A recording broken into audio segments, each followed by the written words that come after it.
Pakistan's contentious elections are over. The problem is that the scale of rigging is unprecedented. We'll take the matter to the courts and not rest till we find some judicial resolution. With questions over the government's mandate. And if the law and order situation doesn't improve, then all of us will suffer.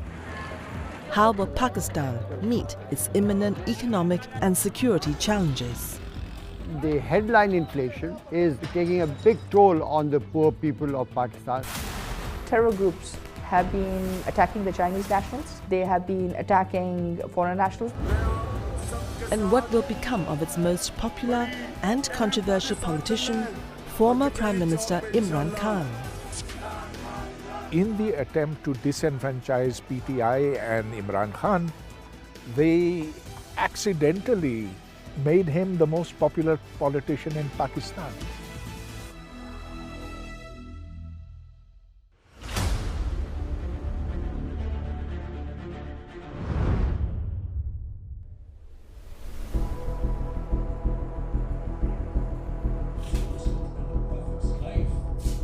Abdullah Imran from Rawalpindi in Pakistan is not a happy man. I was enraged. I could not believe that such a wide margin could be manipulated and make us lose the next day. The 26-year-old engineer believes that he was robbed of his vote. His preferred candidate from PTI, or the Pakistan Tehreek-e-Insaf Party, did not win his electoral seat, though early results had him leading. Basically, I was at the election office where all the results were being treated like heroes because we were winning by a very healthy margin. The next day when we woke up at around 10-11 a.m., we saw on the news channels that we were losing by a margin of 12,000 votes. So we couldn't believe our eyes. On February 8th, Pakistan held its long-awaited general elections. It was seen as a face-off between the incumbent, helmed by Prime Minister Sharif of the Pakistan Muslim League Nawaz Party, or PMLN, and the PTI, led by former Prime Minister Imran Khan. Well, the mood in Pakistan in the lead up to the elections was pretty much defined by uncertainty over when the elections would take place, if the elections would take place, but also how these elections would take place and how they would be allowed to play out. And there were a lot of concerns about the way the military would intervene in the political arena. The political climate in Pakistan had been tumultuous since Imran Khan was ousted as Prime Minister in a vote of no confidence. The resolution for vote of no confidence against Mr. Imran Khan, the Prime Minister of Islamic Republic of Pakistan, has been passed by a majority of the total membership of the National Assembly. Despite his removal from office, Khan remained the country's most popular politician. As he openly defied the government, several occurrences would raise the political temperature in the country.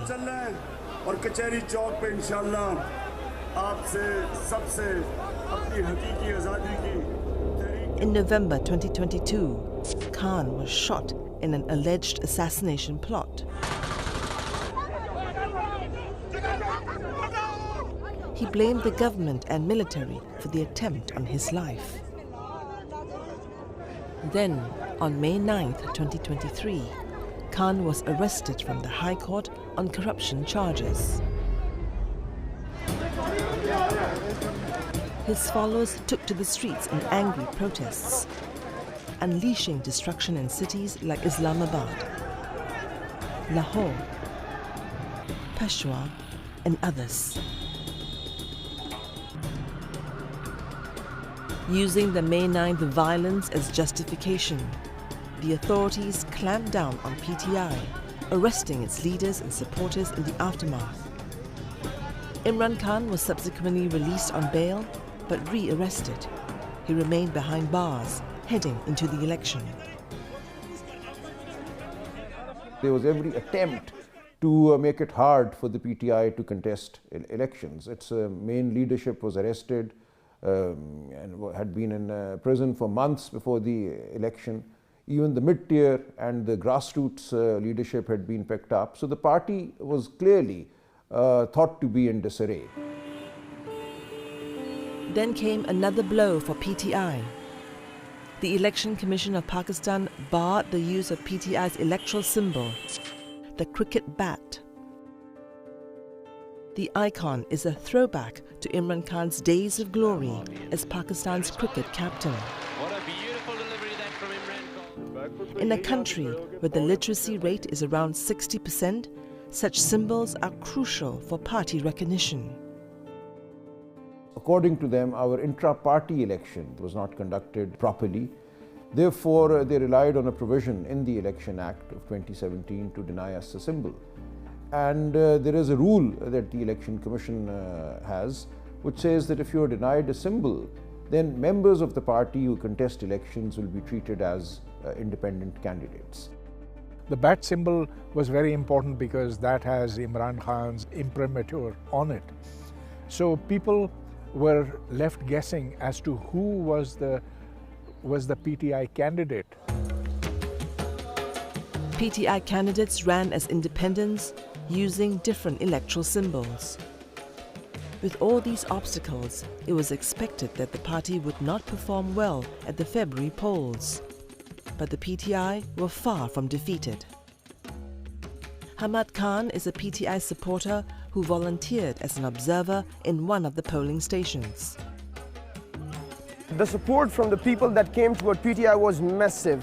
It was a historic turnout that we were expecting, and the way people were talking to us, they were contacting us, they were telling us to stand with the Imran Khan ideology. Now that sort of thing made people angry. They said, we will now vote for the man who is being persecuted. So in the attempt to disenfranchise PTI and Imran Khan, they accidentally made him the most popular politician in Pakistan. Early results showed PTI-linked independents in the lead. But this optimism soon faded. In Pakistan, the term often used is the management of elections, not necessarily rigging your elections, but the management of elections is not new in Pakistan. This is a phenomenon that we've noticed many times in Pakistani elections. As official results were announced, widespread accusations of vote rigging began to fly.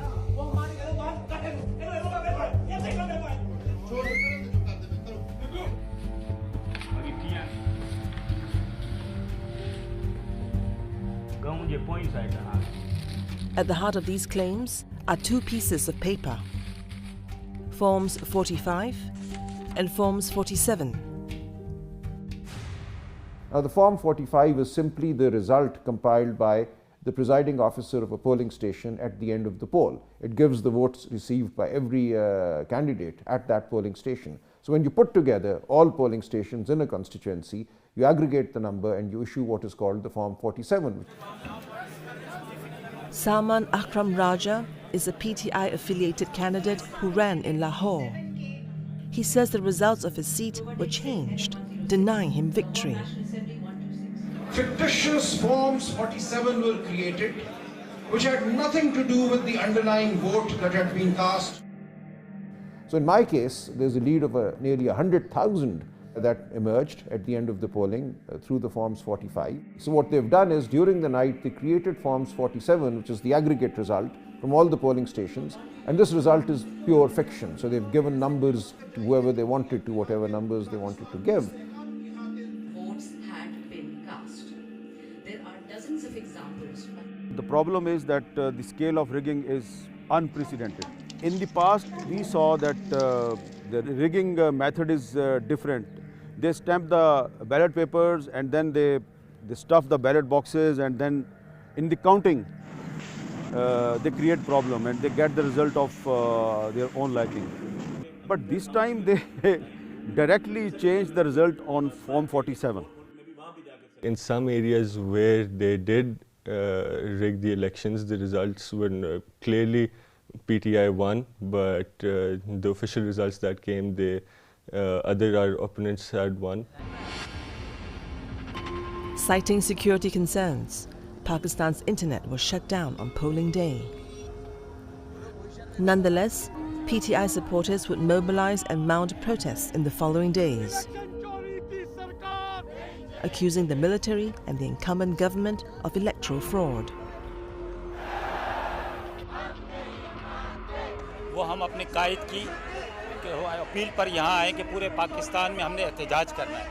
एक तो होती है चोरी, एक होता है डाका, और एक होता है डाकों से भी बड़ा कोई चीज़ होती है। वो हुआ है हमारे साथ, पाकिस्तानी कौम के साथ। Adding fuel to the fire, an election official would publicly admit to falsifying results a week later. मैंने जो इस मुल्क के पेट में छुरा घुंपा है, मुझे वो सोने नहीं देता। कमिश्नर साहब ये बताइए, बात करने दो, जो मैंने जुल्म किया है, मुझे उसकी सजा मिलनी चाहिए, और बाकी भी इस जुल्म में जो लोग शामिल हैं, पुलिस भी शामिल है, उनके नाम।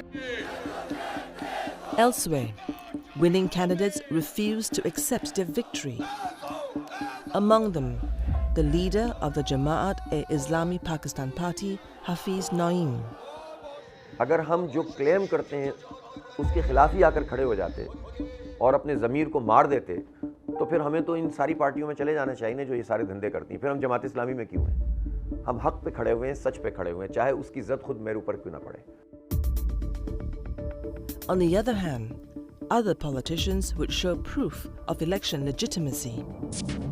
Bilawal Bhutto, the leader of the Pakistan People's Party, denounced rigging accusations as false, publishing copies of his Form 45s and 47s on social media. Supporters say claims of vote rigging are dirty tactics by the PTI, done to undermine the results.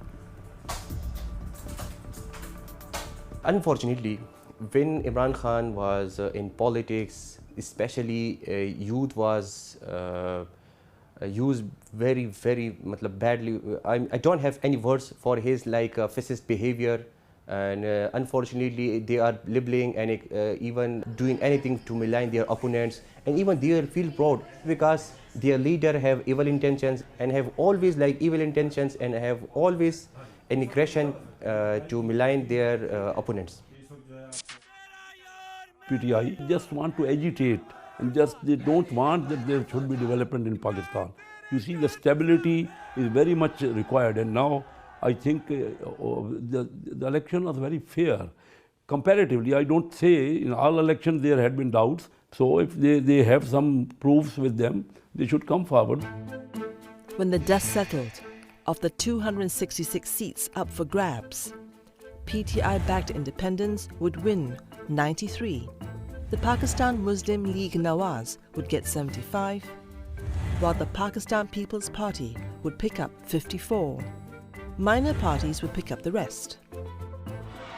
The PMLN would return to power, this time in a coalition government with the PPP and other minor parties. However, the PMLN and the PPP did not always see eye to eye. Well, my enemy's enemy is my friend. So they both stood in these elections primarily against PTI. That's what they were challenging against. But this is not a natural alliance.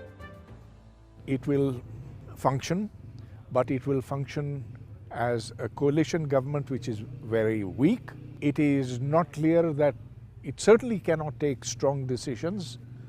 How to deal with the IMF, for example, how to make decisions on India. But the story of the election is far from over. Over 200 candidates, mostly of PTI, have filed cases with the Election Commission and courts to overturn the electoral results on the grounds of vote rigging. This time round, there are open challenges in court to an extent where we've not seen before. How the court rules on these particular individual cases would have an impact in the numbers that play out in Parliament.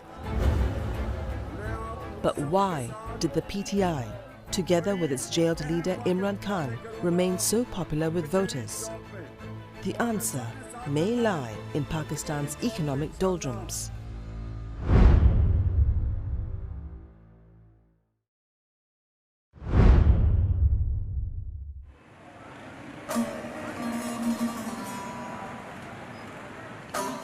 With less than half of Pakistanis having formal education, Hamad Munir Shah should be well placed to succeed. Instead, things have not gone his way. I have done my Masters in Social Sciences from Quaid-e-Azam University, Islamabad. Then I did MA in English Literature from University of Sargodha. It's been a decade. I tried my best to secure a job in public sector, but due to the prevailing circumstances, I could not secure a job because due to the lack of meritocracy, political uncertainty. With no job, Hamad resorted to selling his ancestral farmlands for income. But that is no longer sustainable. But now I think I could not survive in future on my land because I have to strive and I have to secure a suitable career to survive. I will have to rely on loan from my acquaintances because if there is no job, then for the survival I need some money. Reason is uncertainty, unrest, instability, economic decline and lack of interpersonal harmony, interprovincial harmony, ethnic biases, sectarian biases. There is insecurity everywhere. For the last 2 years, Pakistan has teetered on the edge of the economic cliff. The World Bank pegged real GDP growth for the fiscal year 2023 at negative 0.6%. Last year, GDP growth was in negative terms. This year, it might be just about 1 or 2%. And that's mainly because last year's base was so low. The headline inflation is near 29%, 28%, while the core inflation, which is the non-fuel and non-food inflation, it has stabilized at 21%. Both these figures are historically very, very high for Pakistan, taking a big toll on the poor people of Pakistan, on the middle classes and the poor people. Unemployment is on the rise. There are figures that the government has put out. The unemployment rate is now 8.5%. This has gone up from about 4.5% 2 years ago. So this is a massive increase. Last February, the government sounded the alarm when its foreign reserves dwindled to just $3 billion. The country was staring at bankruptcy. We know that the foreign reserves are at all-time lows. We also know that they are escalating electricity prices, fuel prices, etc. And this is hitting the people really badly. A few days ago, I paid my gas bill. I was shocked. It was around 12,000. We are 3 family members. The gas consumption is very much low. But I got shocked to see my gas bill. So the tariffs are increasing, taxes are increasing. It's beyond our reach to pay these utility bills. Under such difficult conditions, the investment climate was frigid. For businessman Saqib Ata-ul-Noor, this was a death knell for his plans to bring electric vehicles to the country. We thought what could be the best in Pakistan. And then we realized that EVs, electrical vehicles, is the go-to thing and that's going to be the future. So that's why we have started to investing into the electric buses. So first MOU was signed with the government of Pakistan in 2021. I have managed to bring in the foreigners, particularly from the UK and German bus manufacturer, to invest in Pakistan, and they have promised in their MOUs and then several letters with the government of Pakistan that they're going to invest over $2 billion into this industry. Particularly after the 9th May incidents, most of our investors, they just see the unrest. because there is a clear unrest, there is a clear frustration, and there is a clear instability, and that was one of the major reasons they pulled back from Pakistan. According to the State Bank of Pakistan, foreign investment has fallen in the last 3 years to just over $500 million in the fiscal year 2023. Total investment hovers around 14 to 15% of GDP, meaning Pakistan has one of the lowest investment rates in the world. Since the time when there was a vote of no confidence against the PTI government, Pakistan has been going through political upheaval. The Pakistan international bonds were also in free fall like our currency was. So there was no stability, nobody knows what's going to happen in the morning. So when they wake up, the prices will go up. So they said that it's not conducive market for us to invest anymore, and we are happy to pull ourselves back. With the economy in dire straits, the country was in a sour mood heading into the February polls. The increase in the youth which are entering the labour force is phenomenal, and they are predominantly unemployed. That, by the way, goes to explain one reason why the youth have voted so heavily for Imran Khan's party, during which time the economy was growing at 6% compared to 0 last year over here under the last government. Voters would also point fingers at Pakistan's extremely powerful military establishment. What we saw during Imran Khan's tenure as Prime Minister was an open acceptance that the military and the government were working together.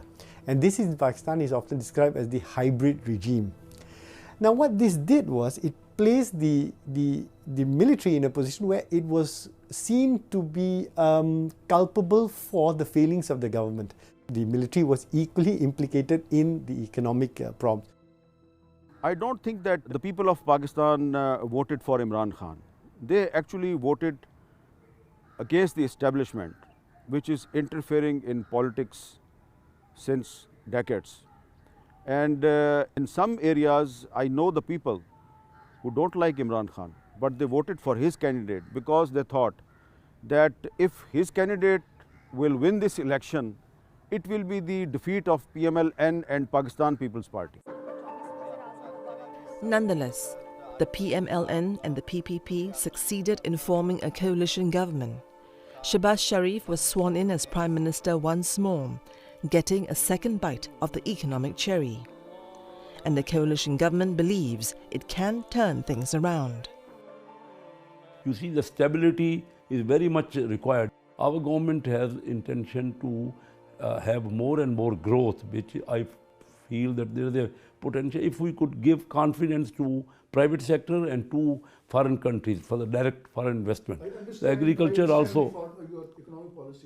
So my message is that with coordination and cooperation, we are ready to accommodate all these young generation people and their supporters. If the law and order situation doesn't improve, then all of us will suffer.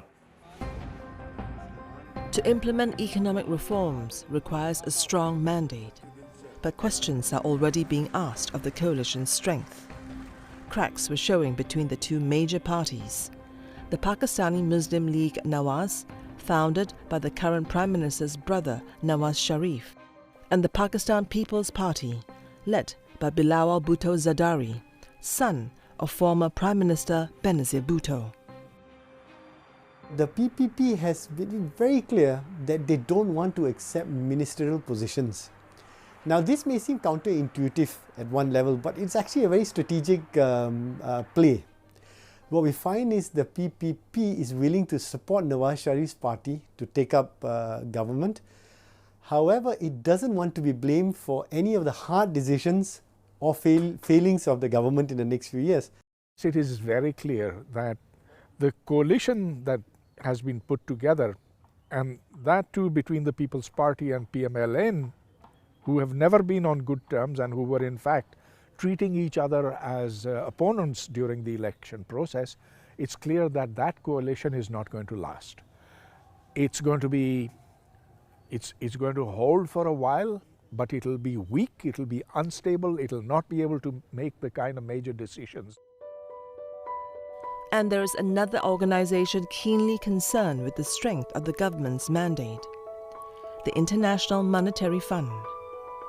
The IMF had provided Pakistan a lifeline since its bankruptcy scare a year ago, agreeing to a $3 billion loan package last July. The new government wants to ask for more.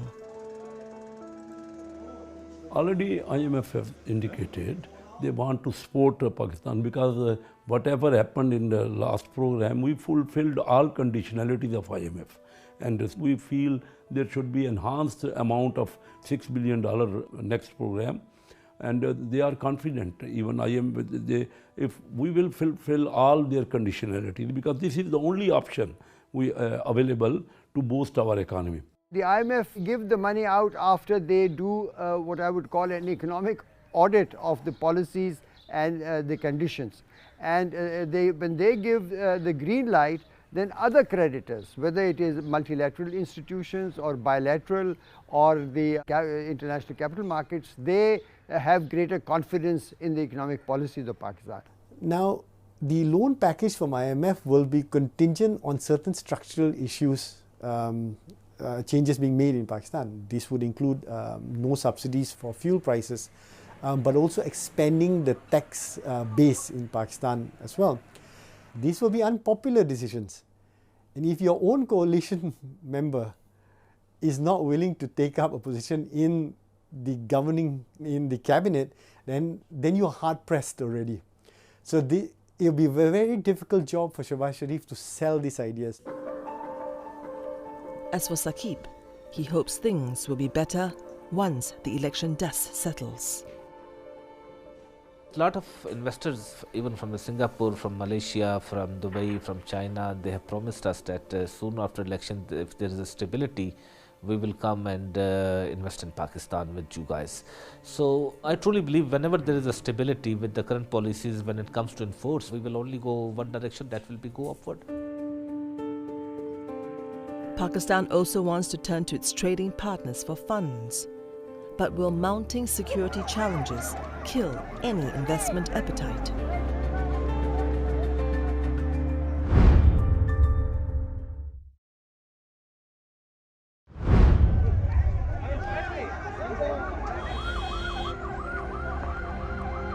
On February 7th, one day before Pakistan's general election, 2 explosions rocked the offices of electoral candidates in the southwestern province of Balochistan. 26 were killed and dozens more injured. These follow months of escalating violence in Balochistan. This is not new to Balochistan. It's a region that has seen opposition and militancy since Pakistan got its independence, essentially. However, what we found in the last decade or so is a resurgence of this insurgency, partly fueled by the fact that Balochistan has felt that it has been neglected by the central government. And this has fueled more angst. Although Balochistan is Pakistan's largest province by landmass, it is severely underdeveloped. About 71% of its population is multi-dimensionally poor, meaning they lack food, water, electricity, education, and wealth. If you look at the case of Balochistan, if there is no development taking place, the region is going to be further alienated. How this is going to play out is the question. Will this play out within the political terrain, or will this play out with regards to greater support for militancy? Historically, much of the militancy in the province is perpetrated by separatist groups, such as the Baloch Liberation Army. The Pakistani government considers the BLA a terror organization. Yet, Baloch nationalism has some resonance among the young. Hasib Baloch is a member of the Baloch Students' Organization, the largest ethnic organization of Baloch students.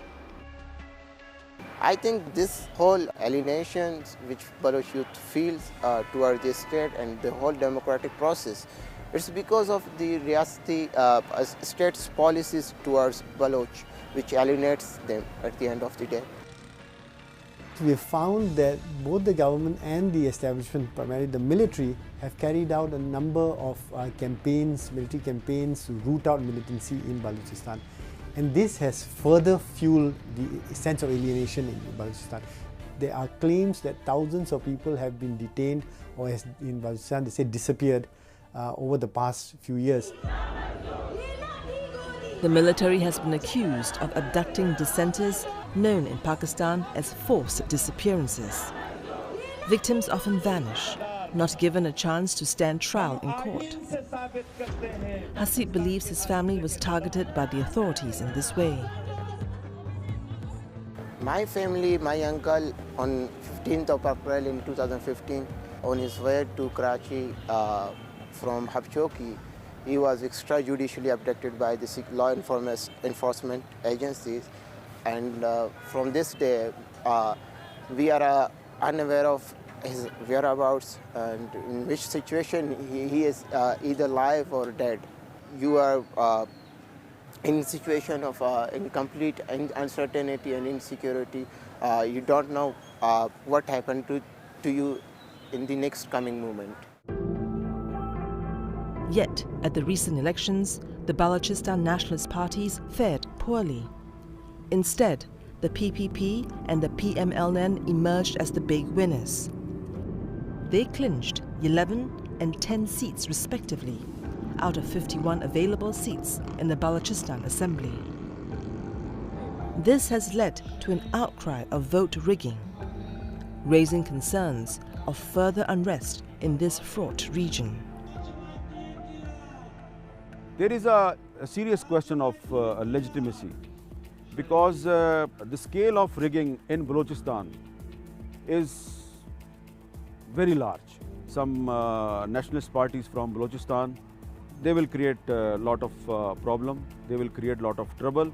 Only Supreme Court of Pakistan can settle this issue. Otherwise, the issue of rigging will create a lot of political instability in coming days in Pakistan.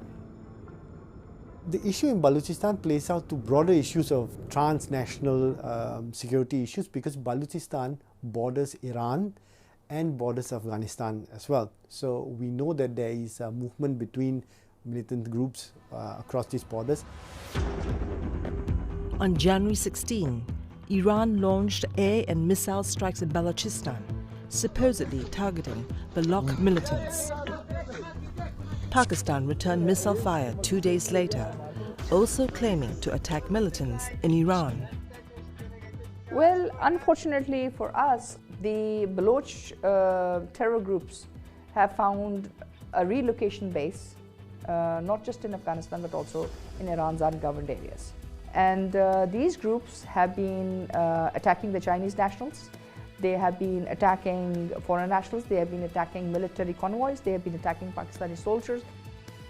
We know that China has set up a substantial presence in Balochistan. We also know that companies from Canada, for instance, are also setting up enterprises to basically deal with, to mine critical minerals. This is something else that could be a destabilizing factor in Balochistan as well. We have noticed over the past months and year attacks on foreigners within Balochistan itself. Beijing has invested heavily in Pakistan. It has poured over $60 billion into the China-Pakistan Economic Corridor, or CPAC, an infrastructural project connecting Pakistan to China. The CPAC is a major component of the Belt and Road Initiative. China's interest in Pakistan is multidimensional, to say the least. On one hand, they have an interest in Pakistan's economic development in itself.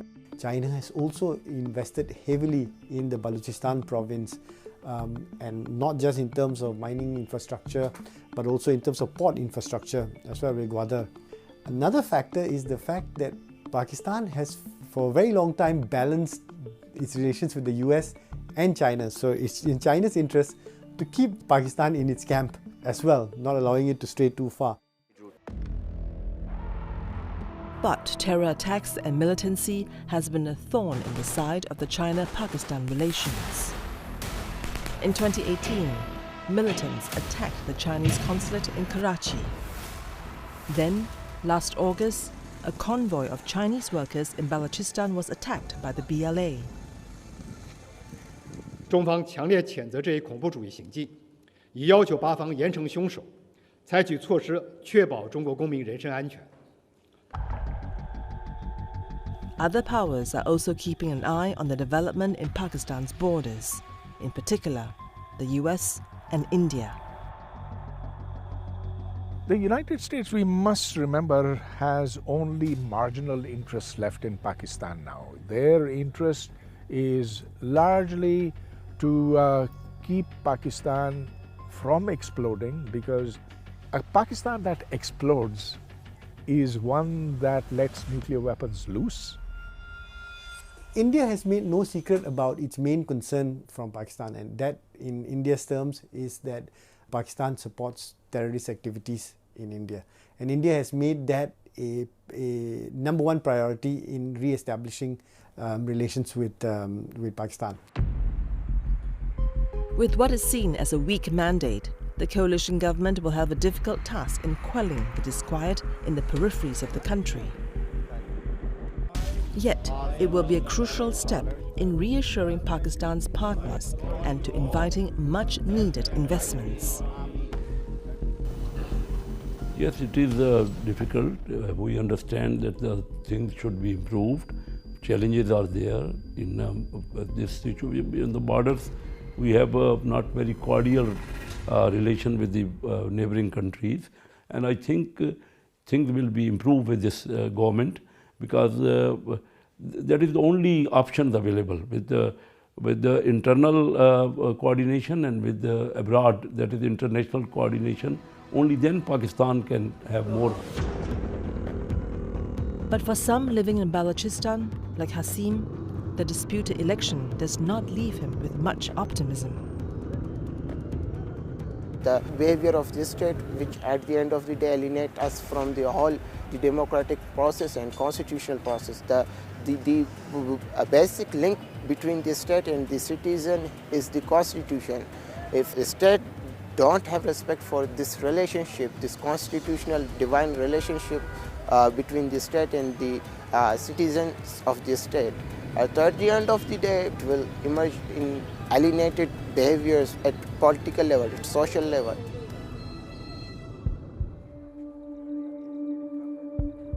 With Pakistan remaining deeply polarized, how will the country move forward with the election over?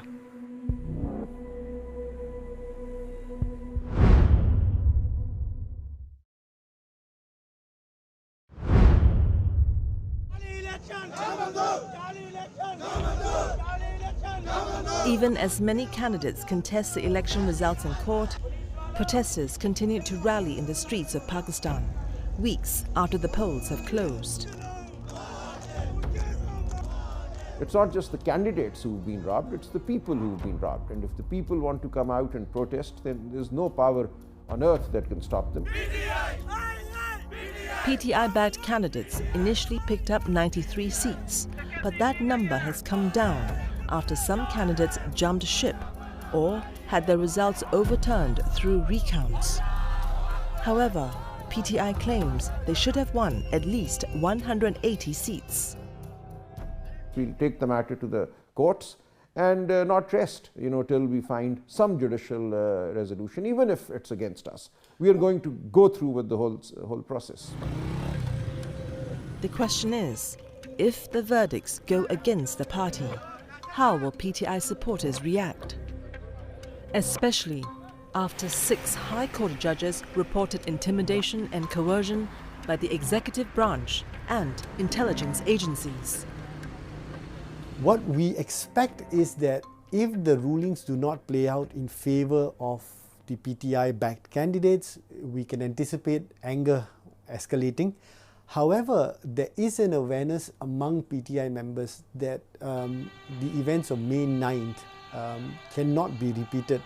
One is that it shocked certain sections of society, but the other thing is the military has been able to use that very efficiently to say that, look, these are anti-Pakistani people. So there's no call whatsoever for any kind of violent action. and I don't expect any violent action. I expect people to come out and register their protest peacefully in a constitutional manner. The election has left the country deeply divided.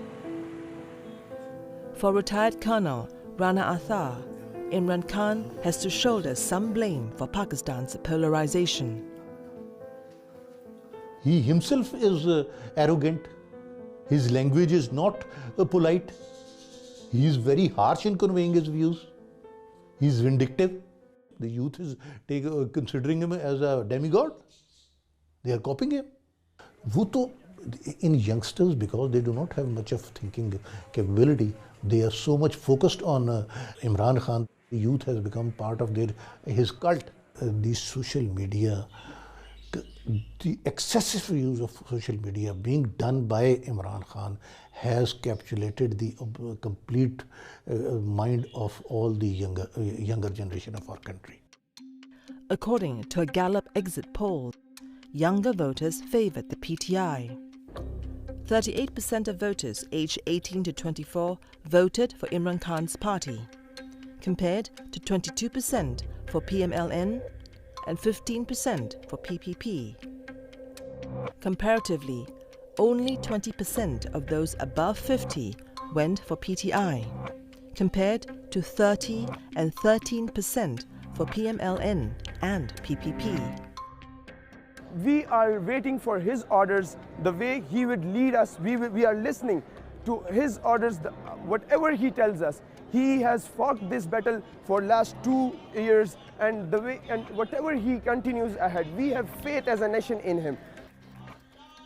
I support Imran Khan also because he believes that we only live once. It's our choice to go out like heroes, or we can accept the current status quo and just go along with it. And I'd rather prefer to go out bravely, and we're prepared to sacrifice everything for this cause. I don't think it's a case of younger versus older generation. I think the victory that Imran Khan won, his emergence as Pakistan's most popular politician, owes to the fact that he is seen as going against the army establishment. I think this is a matter of hope that the army, which was considered as above all criticism, is now seen as a source of Pakistan's problems, and this is an important step towards democracy. The result of February 8th election is not the endorsement of Imran Khan. It is actually the rejection and defeat of the military establishment. The armed forces have always been the power brokers in Pakistan, at times taking the reins themselves through military coups. As resentment for the military grows, what role will the generals play moving forward? It's very unfortunate that in our country the political parties are formed, brought up, and then launched in the nurseries of the military. The army itself has become part and parcel of our political system, and we call it as an establishment. When a country having such a huge defense budget and such a huge military armed forces on our list, that has to play its own role. So I don't think so that we will be in future, we can minimize their role. The military general Asim Munir had actually stated that the military would play a role in trying to solve the economic problems of Pakistan. Now that's a major statement. I suspect the role of the military in the next few years would probably be contingent on how far the current coalition can sustain itself. And the question is what happens after that. And finally, what of the PTI? Its charismatic leader, Imran Khan, was handed a 14-year sentence for graft and 10 years for selling state secrets. He still has over 100 charges hanging over his head. I firmly believe that in Pakistan there are no natural allies and no permanent enemies. Shahbaz Sharif's party itself, his brother Nawaz Sharif, was thrown out of power by General Musharraf, and now they have been come back to power by the current military establishment. So the PTI has every chance of being resuscitated. And it is very likely that the army establishment will reassess Imran Khan.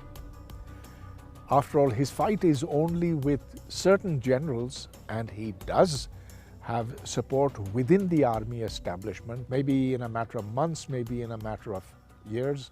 The exact time we don't know, but his coming back to politics is now certain.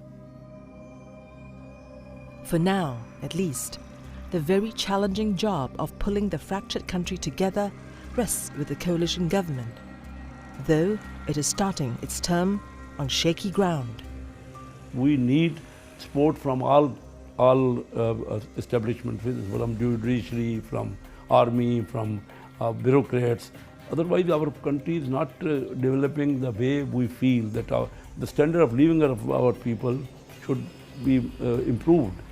There is potential. Once we are in a position to convince internationally that Pakistan is the best place, there are good results in it. No, when you can't create stability on the basis of a falsehood. So what happened in this election and the wholesale assault on the election has really sowed distrust in society. You cannot have a fractured contract, social contract between the people and the state and expect economic growth based on stability. That's not going to happen. Things start moving right, the growth potential is tremendous. The same youth that has voted for change now, you must remember that they have voted for change in a very big way. They are the future of Pakistan. If they want to change and if the people want to change, then I think they can be a major force towards an improvement in the future, inshallah.